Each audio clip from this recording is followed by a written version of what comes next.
This is Megan, and welcome to Stories in the Woods.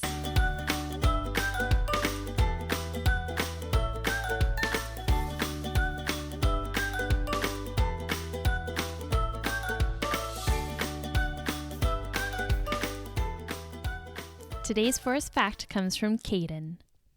Trees are found on every continent except Antarctica. That is a great forest fact.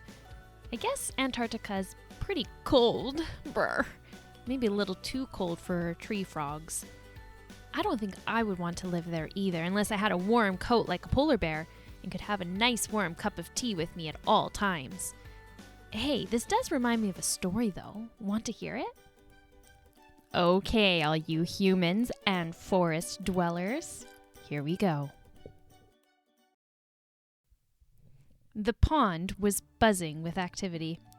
It was the annual autumn festival, and Fiona Frog was hopping with excitement to be attending her first one. Fiona was a young tree frogling, bright green like an emerald, and had just finished the Great Change. This was an important event in every tree frog's life and was celebrated every fall at the festival. The adult frogs would create an elaborate feast filled with roasted bugs, dandelion juice, spider legs seasoned with a dusting of pollen, and all sorts of other delectable froggy foods. Fiona hadn't always been a frog like she was now.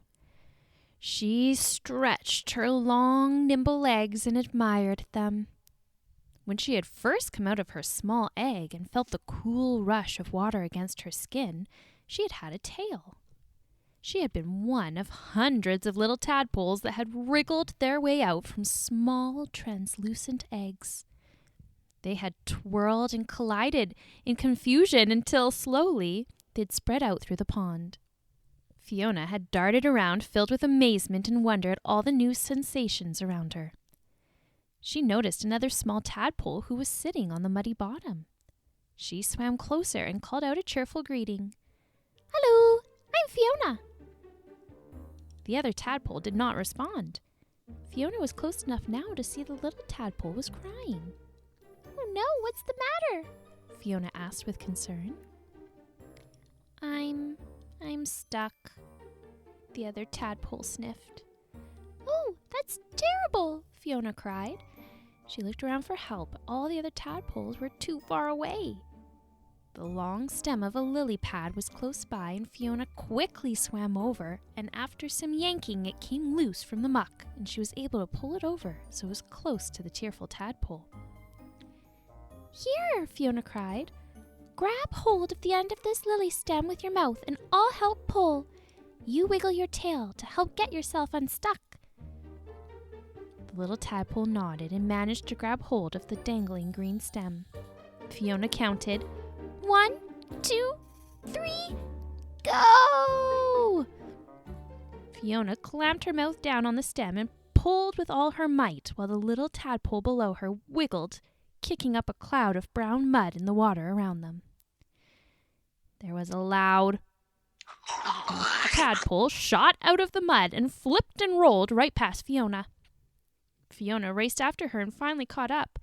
The poor small tadpole looked dazed. "Are you okay?" Fiona asked. "Oh, I think so," the tadpole replied. "What's your name?" Fiona asked. "Lily," she said. And they looked at each other and burst into laughter. It was from that point onward that Lily and Fiona were the best of friends. They spent their whole tadpolehood inseparable, playing tadpole tag and darting between the lily stems and horsetail reeds, helping each other find the best algae and pollen to fill their hungry tadpole tummies, hovering near the pond surface and watching the shadows of the animals above the water. "One day, that will be us," Fiona would sigh dreamily. Lily would murmur in agreement. Fiona could not wait to get her frog legs and be able to jump between trees. Her and Lily could have competitions to see who was the highest jumper. Fiona had woken one morning with a strange sensation, and not long after that, 2 little frog legs sprouted. She would wake each morning and swim over to Lily. "How long are they now, Lily? Measure them, measure them!" Lily would dutifully mark off on the thick stalk of a cattail where Fiona's legs could now reach. Fiona would flip in triumph and swim laps around the cattail, which would spin Lily around in circles. "Let's race!" she would call, zipping away through the pond, and Lily would chase after her. Soon, both tadpoles had changed in rather significant ways.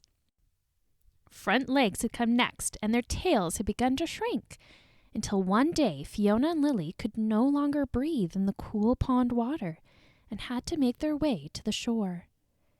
They had hopped out of the water like they did all things, together. Now it was time to celebrate with the other froglings who had also gone through the great change. "Do you think this hat looks nice?" Fiona asked Lily. They were rummaging through the small wardrobe of tiny accessories the grown frogs had brought over for the froglings to borrow. They wanted to look their best for the feast after all. Lily didn't answer, and Fiona peered out from under the rim of the floppy pink hat perched on her head to see what had happened to her friend.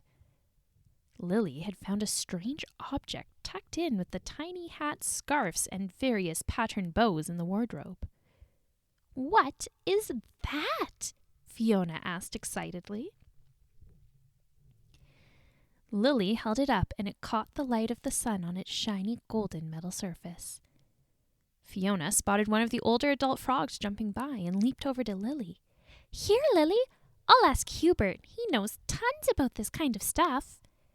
She waved a webbed hand frantically at the older frog to get his attention. "Hubert! Oh, Hubert!" Young Fiona.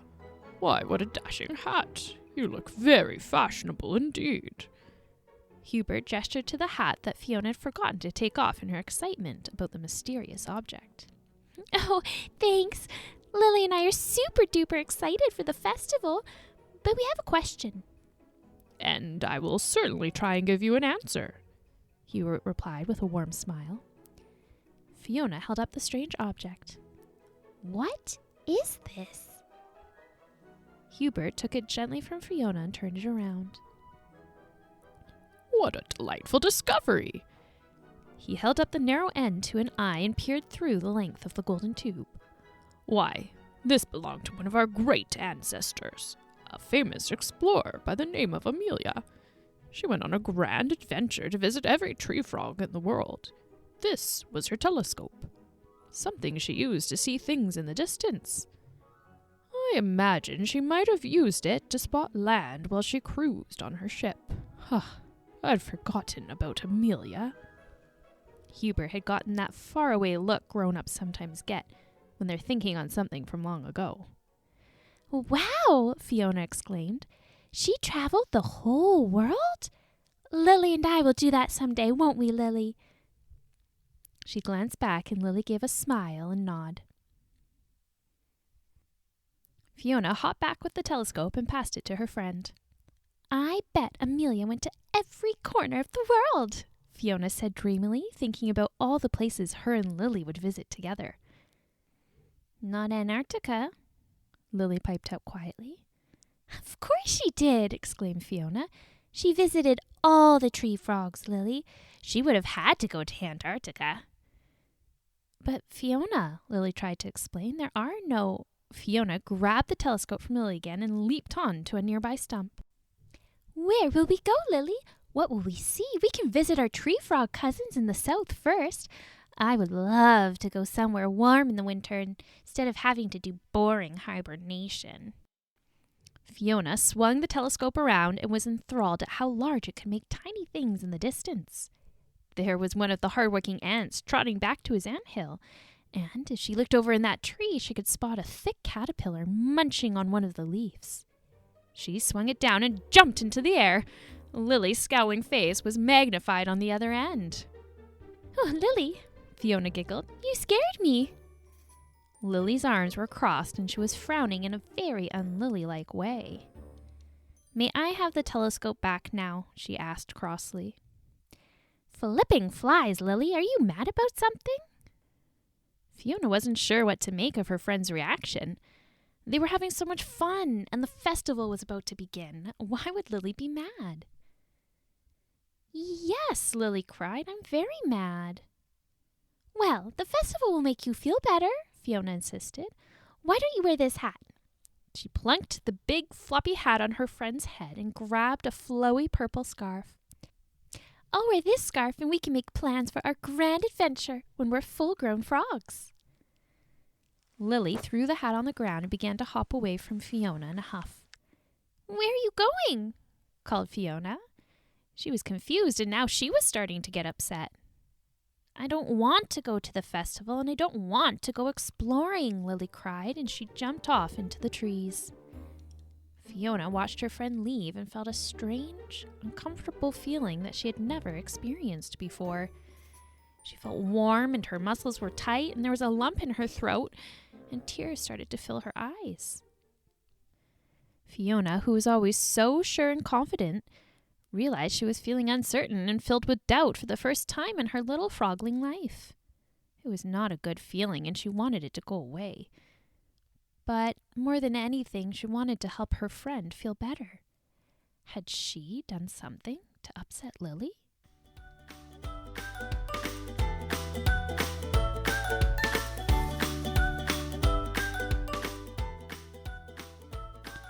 Oh no, friendship upsets never feel good. It can be really hard to pause and think about things from another person's point of view. But it's so important for making sure we're being kind and fair friends. That's the end of part 1 of our story, so you'll have to wait until next time to see if the frogs find a way to make up. Maybe you could chat with your grown-up about some questions about the story. Do you know why Lily's feeling upset?